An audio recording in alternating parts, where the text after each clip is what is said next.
صلوا على محمد وآل محمد. اللهم صل على محمد وآل محمد. ثاني على حب الزهراء. اللهم صل على محمد وآل محمد. والثالثة على حب الحسن والحسين بأعلى أصواتكم. اللهم صل على محمد وآل محمد. بسم الله الرحمن الرحيم. قال الله تعالى في كتابه الكريم إنا أعطيناك الكوثر. We're still on the same ayah, we haven't changed. And that's not because there's no other ayah in the Quran, that's because the ayah can be approached from many different angles, from many different ways.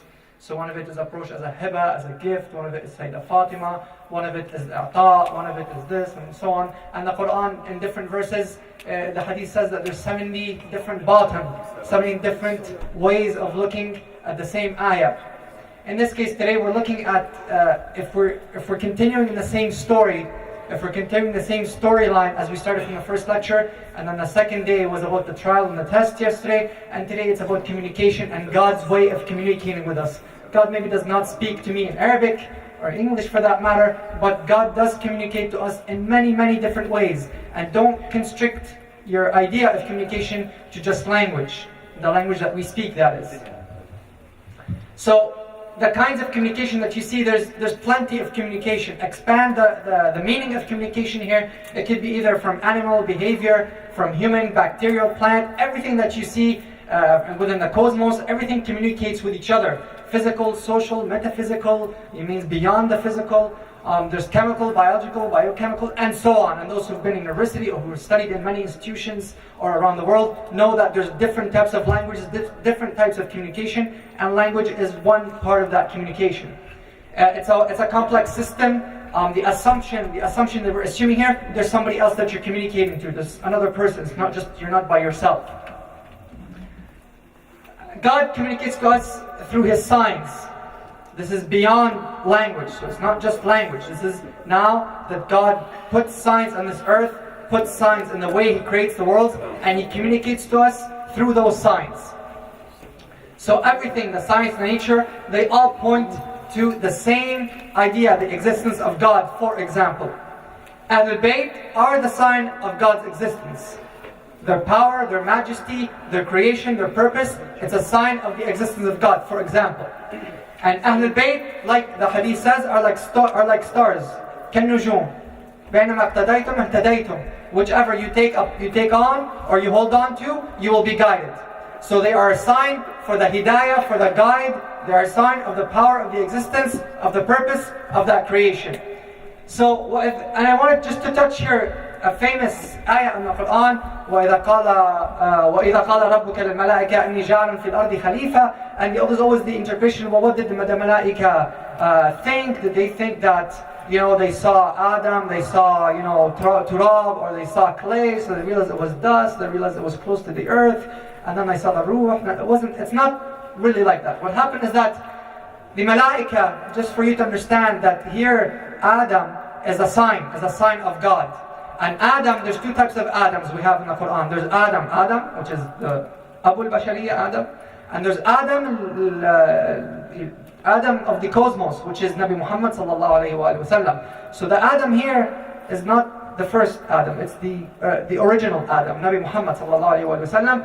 وَلَقَالَ رَبِّكَ الْمَا إِنِّي جَعَلٌ فِي الْأَرْضِ خَلِيفَةً. He's saying, I will put a representative, a sign of me on earth. So the Malaika knew, the angels knew that the sign of God is there's going to be somebody else He's going to be guiding. So they knew there's other people that are going to be not good.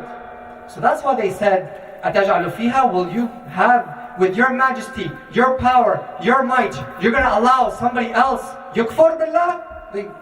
It's hard to believe. All the Malaika believe God, and they pray to God, and they obey God. They cannot imagine somebody asi to God. They said, with your majesty, God, you're going to allow somebody like that to exist? He says, إِنِّي أَعْلَمُ مَا لَا تَعْلَمُونَ. I know what you do not know. And the story goes on. So God first establishes a sign. He establishes a sign, and on the ground, the prophethood, and He says, you follow it, you're guided. You don't follow it, you're not guided. Look here, and there's a lot of signs that God talks about. I took 3. There's so many ayats in the Quran, so many verses of the Quran that talk about this, and it just shows three, right? Created you from dust, and now you multiply. وَمِنْ آيَاتِهِ, right? From the signs among you is you're a created being. And other signs from you is that He created you a partner, the opposite sex or the opposite gender. And love, and He made love and mercy also as a sign. These issues that we're talking about need a lot of scientific understanding to know what's the attraction and the relation between man and woman. How are we created from dust? How are we created from this? This took a lot of science. For Einstein to discover light, that everything is made from the source of light, or everything goes back to light, took hundreds of thousands of years.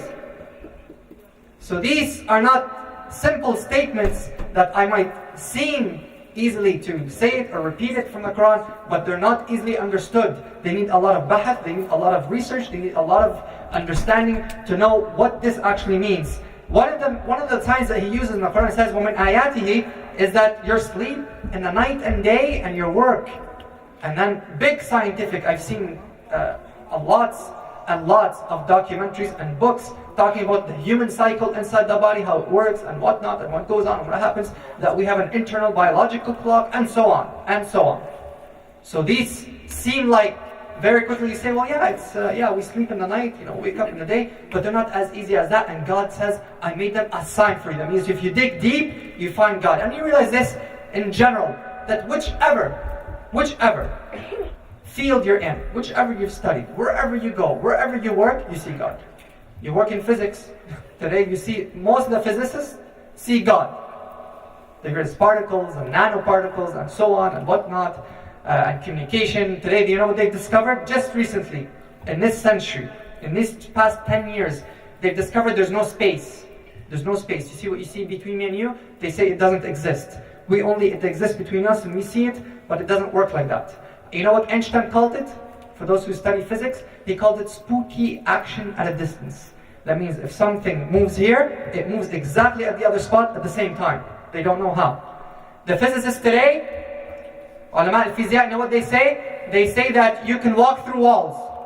There's no such thing. He says most of what you see is empty space. It doesn't have any physical hardness. But how, this is the theory, how you do it is another matter.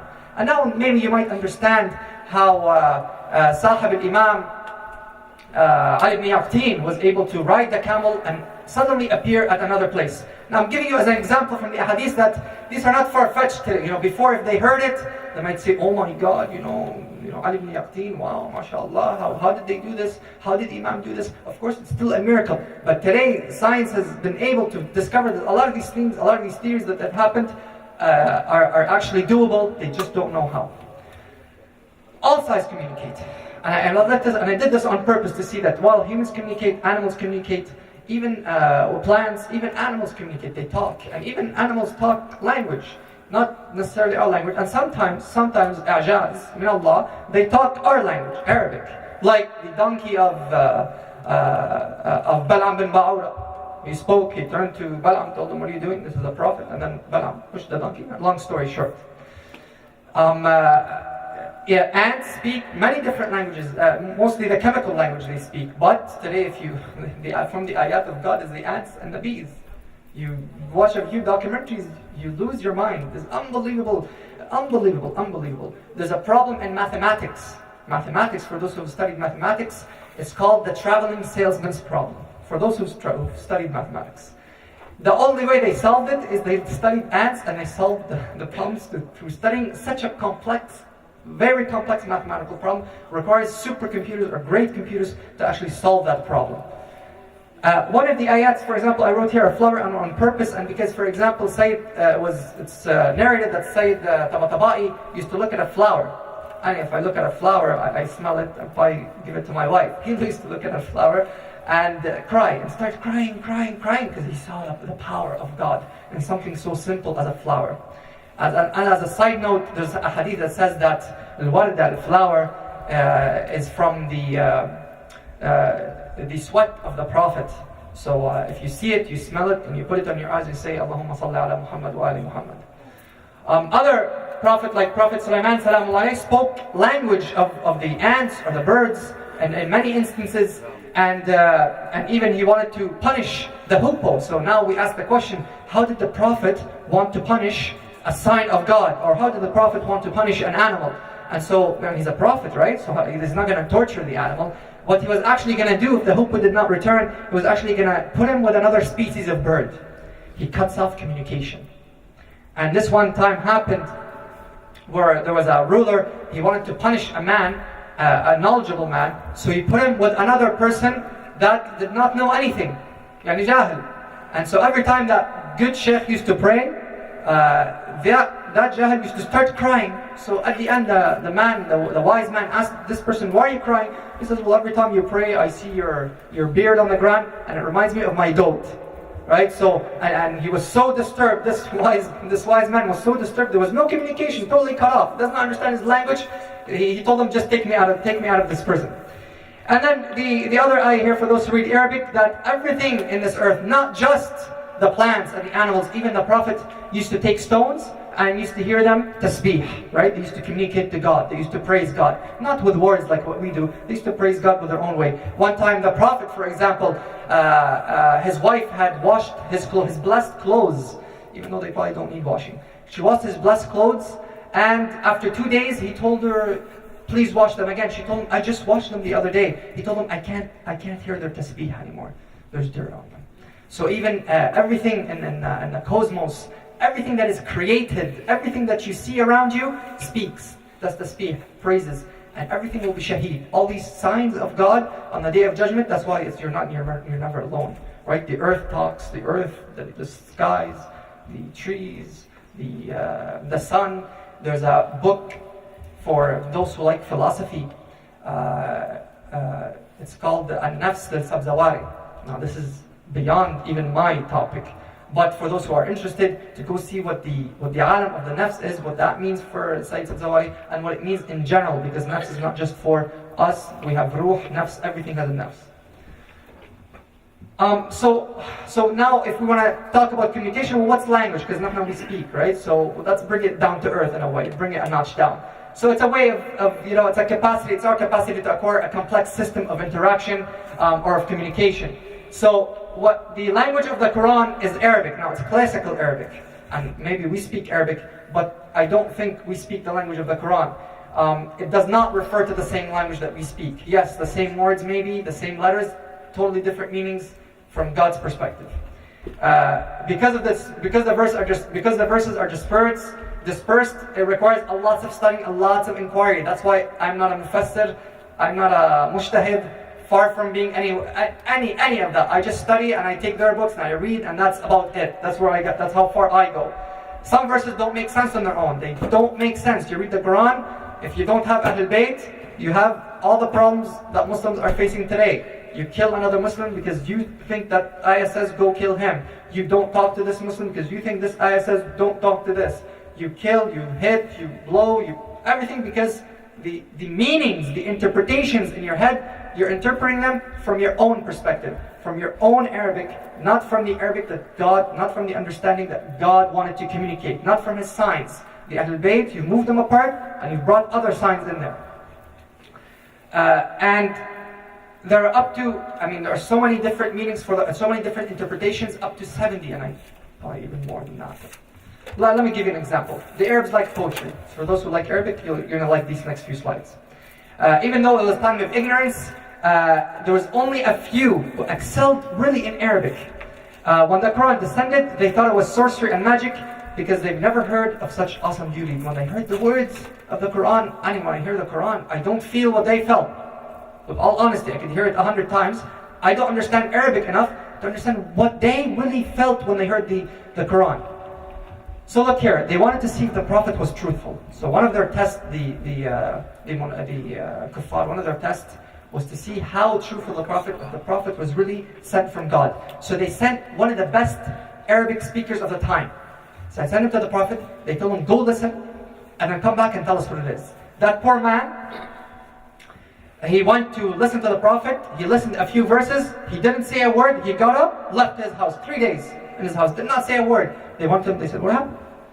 You're supposed to come back and tell us if he's truthful, if this is a real prophet or a fake prophet. He told them, look, he's an expert in Arabic. expert in Arabic. He knew what the Quran, he started shivering when he heard the words. He went back home, and when he told them he's a magician. Instead of saying he's a prophet, he says he's a magician. The great verses of poetry, the big Arabs who used to write verses of poetry, they used to hang them to the Kaaba. They used to come, nail them to the Kaaba. For example, let me show you what I mean when I tell you I don't understand Arabic even to that point. A great poet wrote this, دَنَتَ السَّاعُ وَانشَقَّ الْقَمَرُ. In English, the translation, it loses the words. It says, the hour is near and the moon is set asunder or is split in half. When the Quran descended, the ayah came down, it changed one of the words. It says, اقتربت الساعة وانشق القمر. The English translation is still the same. The hour is near and the moon is split asunder or is split. Now, that man, when he heard the verse of the Quran, he was ashamed. Stahab. He went, took down his poetry at night and hid it. Because he was so ashamed of the difference. This has so many meanings, different meanings, better meanings, more beautiful meanings, more complete from the one that he wrote. I keep reading it 100 times. I still don't see. Yeah, I know what danat means. We use it in Arabic. I know what qtarabat means. I don't see the difference the way they saw the difference. The Quran challenged the opposites to even bring one verse. Bring a verse of the Quran. He told them, if you think I'm a liar, if you think that I'm not a prophet, bring one verse. One verse. Ayah. Surah first. No, not surah. Ayah. The ayah from the Quran came down. وَلَكُمْ فِي الْقِصَاصِ حَيَاةٌ. That means it's about punishment. And in punishment there is life, or in punishment there is continuation. Oh, for those who believe, or those who think. The Arabs, they got together and they said, well, we're going to create a verse. They said, Al-Qatl anfa lil-Qatl. Killing obliterates killing. This is the translation in English. Now, of course, I probably don't understand, again, any of the similarities. I see the beauty in this one more. I understand that, it doesn't make sense from vocabulary-wise or language-wise that not every killing, stops a killing. But anyways, it was fraught. The Arabs said that this was fraught with errors. Lots and lots of Arabic from beauty, from balagha, from all of this. That the Arabs at the end stopped and they realized they couldn't challenge the Quran. So again, I'm showing you how the Quran at their time was the best time. The best of Arabic was at their time, and today the Arabic level is, comparing to what they had, almost close to zero. And even at their time, they weren't able to completely challenge, and they're not even close to understanding what the Quran had. So imagine today when we read the Quran in Arabic, and we probably even I at least hardly understand. So look, for example, another example to show you what this means, like alif lam mim. What do these letters mean? And every time you see these letters, these cut off letters, it says that. Alif Lam Mim, ذَلِكَ الْكِتَابِ. That book. It shows to al-Ba'id, right? That book, as if it's pointing to another book. And it signals that there's a difference between this Quran that is here between our hands and that book that it's showing or it's pointing to, another sign in the heavens. So, in other words, what I'm trying to say is that Quran really speaks a different language of Arabic from ours. So not anybody is able to become an interpreter of the Quran. So there are signs. God has put signs on this earth, like Ahlul Bayt salam to properly interpret and give us the true meaning of the Quran. And one of the reasons why the Quran, or they blame Imam Ali of having a different Quran, is they didn't want the Quran with the tafsir, with the interpretation. They want just the Quran with the ayats, so they can interpret whichever way they felt like they want. Look here. I want to show you right now more down-to-earth verses to show you really that the meanings, that simple word that we use in Arabic or Arabic speakers, that is totally different within the Quranic context. Like, Yad Allah fawqa aydihim, God's hand on top of their hand. So the question is, does God have a hand? And here, Yad does not mean hand, means power. So, and لَيْسَ كَمِثْلِهِ شَيْءٍ, right? Nothing is like Him. فَلَمْ تَقْتِلُهُمْ وَلَكِنَّ اللَّهَ قَتَلَهُمْ. So that's something that you do, says, that it's not that you have done it, that God points it to Himself, right? He brings that back to Himself. وَمَا رَمَيْتَ, this is about the Prophet, and you did not, but except that God did. And again, the understanding is, well, how does that link, right? And look here again, and just very quickly, we're not going to go through this, but just to give you that difference in meaning that from our understanding. عما يتساءلون عن النبأ العظيم الذي هم فيه مختلفون. What do they question themselves, or what do they ask themselves about? Naba, which means news, is Imam Ali here. Naba al-Azim. You don't say Azim for nothing, for somebody that's not human. Like وَفَدَيْنَاهُ بِذَبْحٍ Azim, about Imam Hussayn Salamullah alayh. يَوْمَ يَنْظُرُ الْمَرْءُ مَنْ قَدَّمَ يَدَاهُ. And at the end, يَقُولُ الْكَافِرُ يَا لَيْتَنِي كُنْتُ تُرَابًا. Now, ta'wil, interpretation is, why would the kafir say, I want to be dust? He could have said, I want to be nothing. Why does he say turab? Means here, the ta'wil is that he wants to be, he says, I wish I was with Abu Turab. It means Imam Ali Salamullah. I wish I was from the tribe, or I wish I was from the group or Shi'at of Imam Ali. Simple word, ta'alu. We say it a lot in Lebanese, and Arabs say it a lot. We say ta'ala. قال يا أيها الكتاب تعالوا إلى كلمة سواء. Not تعالوا, come here, but تعالوا from the other meaning. That means rise up. Not rise, get up. Rise up, elevate yourself. Not get up. وعلم آدم الأسماء كلها ثم عرضهم. عرضهم is for people, is for home, the ending home, and he showed them, is them for humans, not shay. So عرض الأسماء كلها ثم عرضهم على الملائكة means he showed the malaika, the angels, people who are alive. عرض أهل البيت سلام الله عليهم, and they did not know who they were. قال يا آدم أنبئ الملائكة بأسمائهم. أسمائهم, who are these? The created ones. الغيب. Anyways, the Quran is a code in this instance, and a special tool of communication that requires those that can decipher the code. Right? And now you understand why one of the Khalifas, or the second Khalifa, said, Kafana Kitabullah. Says, we don't want the other code. We don't want the code readers, or we call them the code breakers in English, right? We don't want those who read the code, who understand the God's code. We don't want them. Kafana Kitabullah. We're happy with this book. Because if the code breakers are aligned with the Quran, like the Hadith says, then يفترقا. كفانا كتاب الله is the only way they can actually يهيمنوا على الوضع. That means they can only control the situation.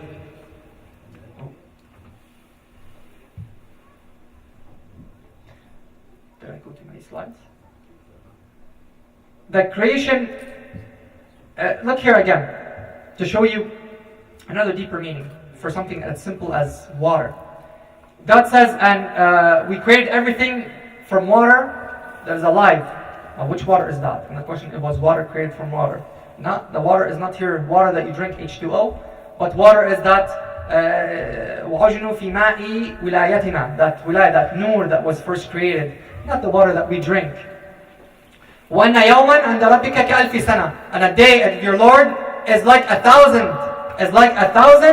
from what you count. So even the days, even the hours, even the water, even whatever word they've used, even alif, even lam, mim, these words are not what we think they are.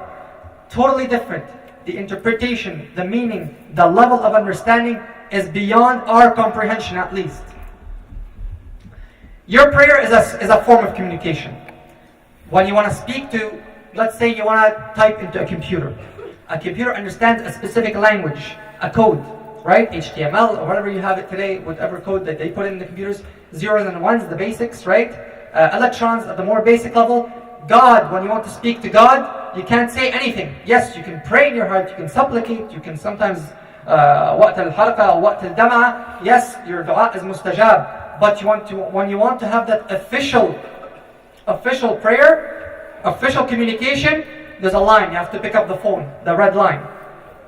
And you have to say a certain words, not any word, will be accepted. So like, in the name of Allah, praise the holder, to you we worship, guide us to the straight path. And بِنَعْمَةِ رَبِّكَ فَحَدِّثْ وَلِسْأَلْنَا يَوْمًا إِذًا عَنْ النَّعِيمِ. That means that ni'mah, that sirat that you're asking for, that hidayah is actually only with Ahlul Bayt. You're not getting anywhere else. You're asking every day God to give you a hidayah, to give you a sign, to put you in the straight path. Where's the signs? Quran is not enough. And the only people that can guide, the only ones that are strong enough for that communication are Ahlul Bayt. Inna a'tainaka al-kawthar. We've given you, O Muhammad sallallahu alayhi wa sallam, we've given you the kawthar. That means us too. That means we got it. And everything is a sign of God. In here Imam Ali says, and which is very clear in showing you that everything that you see in this world becomes a sign. He says, I did not look at any single thing in this life, whoever it is, kafir, not kafir, animal, tree, rock, except I saw God in it, in front of it, and after it. That means everything for Imam Ali was a sign. وَلَوْ كُشِفَ لِيَ الْغِطَاء لِمَا زْدِدْتُ يَقِينًا. And Imam, when he says, if the ghita is taken away from my eyes, I wouldn't have increased in certainty. Because for him, everything was already a sign of God. And that's why here the question is, what's a miracle? Is a miracle a sign of God? No. You can figure out God, existence of God, through your logic. هناك two forms of أنبياء. نبي ظاهر ونبي باطن. نبي ظاهر نبي الأنبياء. نبي محمد, نبي عيسى, سلام الله عليه. نبي الباطن العقل. God has given you a guide in your own mind. In your own brain is giving you a guide. To see the signs. To see the signs, the power, the majesty. And if you think, and you need time to think sometimes about these issues. There's always a time for these issues. You realize, you come to that realization, there must be somebody that God has given me so I can follow the right path. Impossible. God has just asked me every day to ask for the right path, and I don't know who it is. And Fatima is the sign of the power and the bounty of God. She is one of those strong signs, and you'll see why. She's the communication, they are the line of communication between the heavens and the earth. Sallallahu Muhammad wa alihi.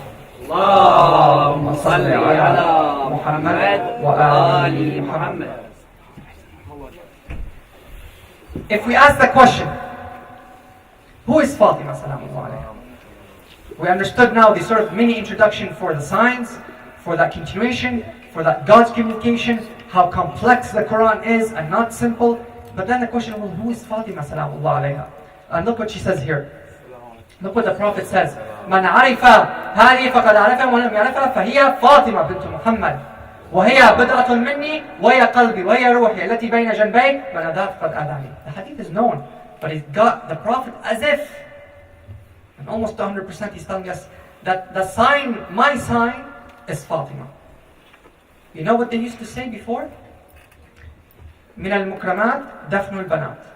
At the times of the Arabs, they used to say that the best, the most among, is when you kill your woman children or babies or your infants. That's the best among us. So imagine that the Prophet comes in a time, all he talks about is his daughter. They hated child infants, women, girls. They hated them. And if they saw a woman, if he got a female born, ترى وجهه blackens. His face blackens. And the Prophet all day long spoke about Fatima. From the day she's born to the day she dies. Till the day he dies. Especially. They went crazy. They couldn't believe it. And that's the reason why Fatima, from the wisdom of God, why God only gave Nabi Muhammad Fatima salamullah alayha. The reason is, he didn't want history, he didn't want the signs to be dispersed. He wanted all the concentration, 100% concentration on Fatima. They could attack Imam Ali. They tried, but it was hard to always attack Fatima. Very hard. Because today when you ask, or people after the death of the Prophet, they ask, who? Did the Prophet have children? If you told them he has 1, 2, 3, 4, 5, 20, 30, they tell you, oh, well, who's what, and who's he, and who's that? No. Only has one daughter, Fatima salamullah alayha. So you always want to know, well, who's Fatima? What did she do? The question is, well, she's the only one. All the attention is on her. Look here. He makes her a sign of his happiness, displeasure, anger. She becomes a mirror of the Prophet. If she's angry, that means the Prophet's angry. She's happy, he's happy. She's sad, he's sad. She cries, he's crying. Look what he used to do. He showed her excessive love when they hated women. At the time, at the end of his life, he would come every day to their house, bringing the ayah. tathir. Every day, 5 times a day until he dies. So people realized how important Fatima salamullah and the household are. It wasn't simple like that. Just left, said, oh, my Fatima's my daughter, I love her, she loves me, okay, have a good day. He kept talking and talking and talking and talking until ahadith Fatima ghazat al-kutub. In every book, Sunnah, Shia, from wherever you go, they can't hide what they're going to do with it. Burn all their books, burn our books, impossible. When he travels, for example, the last person that he sees is Fatima, and when he comes back, the first person he sees is Fatima. Not his wife, his father, his daughter. So you always have to ask, well, the Prophet, first, last, so they all were, wow, what's Fatima's position, right? Lady of Heaven, the hadith about Lady of Heavens, and they're all signs about her, and that's why she got that special attention. And every time something happened, a poor man came to visit them, he told him, go to the house of Fatima. For example, few more slides and we're done. The story of one time, an old man, hungry, unclothed, he comes to the Prophet, says, Prophet, I need food, I'm hungry. I need clothes, give me. The Prophet can. He says, okay, hold on, I can give you. You tell me, well, maybe not. Maybe the Prophet can. I'll tell you why. One time the Prophet was sitting down. A man from India came to the Prophet and he says, what do you want me to give you? Gold? This man says to the Prophet, he's going to give you gold? So the Prophet takes dust, he stinks. He told him, do you think I'm a prophet that was for gold and I'm looking for money? He picks the dust, he throws it at the Indian or the man, and it's all mujawharat, becomes crystals and diamonds and gold. I can turn the whole earth gold. Not looking for that. The Prophet can give this man very quickly, but he wants to show Fatima, his sign. He wants to strengthen Fatima in the hearts. So he tells the old man, go to the house of Fatima. He knocks at the house of Fatima. He says, I'm this, I'm that, please give me. So Fatima at the end gives him her necklace. That old man goes back happy, he's got a necklace. He sells it to Ammar. Ammar buys it, gives him a lot. He tells him, give me a dinar. He gives him 20, gives him meat, food, gives him camels. He goes back home, he gives him clothes. This man became almost rich. And then Ammar goes back, he عطر هذا necklace Fatima سلام الله عليه, not anything. The Prophet says, if an ins was jinn اجتمعوا عليه غفر لهم ذنوبهم. If both jinn and humans came to get that necklace, all the dhunub are wiped out. All their sins are wiped out. So Ammar takes that, puts it home, then he sends it with his servant back to the Prophet. It's Fatima's, Ammar knows the situation. So the Prophet says, go. You're free. So Ammar frees a slave, gives back the necklace to Nabi Muhammad. Nabi Muhammad sends that servant back to Fatima salamullah alayha. And then he gives back the necklace that comes back to Fatima. The servant is free. A man has eaten and gotten rich. And they say, and the servant laughs, laughs and smiles, says, my God, what is this necklace of Fatima? Who is Fatima? Look what her necklace has done. Exalting Fatima is a strong sign of her virtue, became a strong sign of virtue, honesty. No one can dispute. The story of Fatima through her trials became a shining sign to all of us about who she is. And that's why, this is the important part, that's why they wanted to obliterate the signs of Fatima. Obliterate means end Fatima. She's too strong of a sign. She's too truthful. She's too honest. She's from the descendants of Nabi Muhammad sallallahu alaihi wasallam. They wanted to erase the sign. God has put a sign. They wanted to erase the sign. They wanted to forget the sign. I'll give you 2 stories and we finish. One of them, story of Hajjaj with Yahya bin Umayr. The story is very simple. Al-Hajjaj Damawi, we know this. Kill him, as usual. He says, today it's Eid, I want to dahi. Bring me a Shia so I can dahi with Shia. Bring me a Shia so I can slaughter him. It's Eid. Not bring me a sheep, bring me a Shia. Very close. Two different letters there. Bring me a Shia so I can slaughter him on Eid. So they bring him, who else but Yahya bin Umayr? Batal Yahya bin Umayr. He's not a stupid man. He tells Yahya, you think that Hassan and Hussayn are signs or are the sons of the Prophet? How so? Fatima is married to Ali. the Prophet only had Fatima, they're not the sons. He says, verse of Mubahala, says, دعني منها. So, doesn't want to hear verse Mubahala. أبناءكم أبناءنا. Your sons are our sons. He says, no, if you say it one more time, I'll kill you. Give me something else stronger.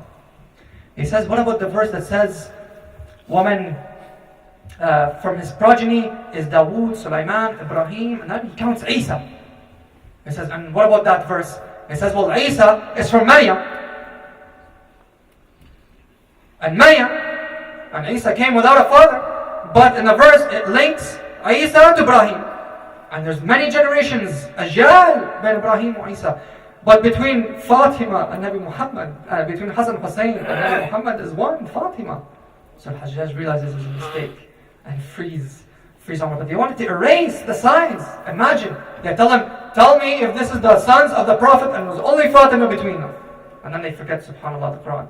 The other story to show you how oppressive it became, that one time a young lady tripped, walking, stumbled upon something, said, La'an Allah, Zalimi Fatima. Curse be upon those who oppressed Fatima. That's it. They heard her. Police heard her. They started hitting her in the street. So they took her to jail. And then the Imam, Sadiq Salam Allah, came to know about it, did a dua and freed her. They wanted to erase. يُرِيدُونَ أَن يُطْفِئُوا نُورَ اللَّهِ. Nur, who's Nur? Not light. Remember I told you the meanings of the words is not just meanings. Light, Ahlul Bayt. Nur, Ahlul Bayt. They want to erase. They wanted to take out the light.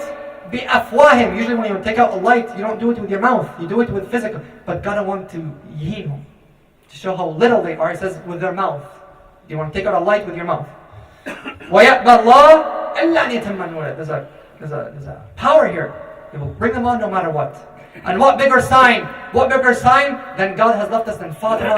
And Fatima gave us that other sign. Imam Hussayn Salamullah alayhi. A sign that in our hearts is a fire that is never taken out. يقول Imam, what? لقتل الحسين حرارة. Sign of Imam Hussayn is that burning in your heart that is never taken out. Allahumma صل على محمد وآل محمد. اللهم إني أسألك بحق فاطمة وأبيها وبعلها وبنيها والسر المستودع فيها وأن تفعل بي ما أنت أهله ولا تفعل بي ما أنا أهله. That's a dua they should always keep in mind and always ask God for that guidance. وهذا وصلى على محمد وآل محمد. اللهم صل على محمد وآل محمد.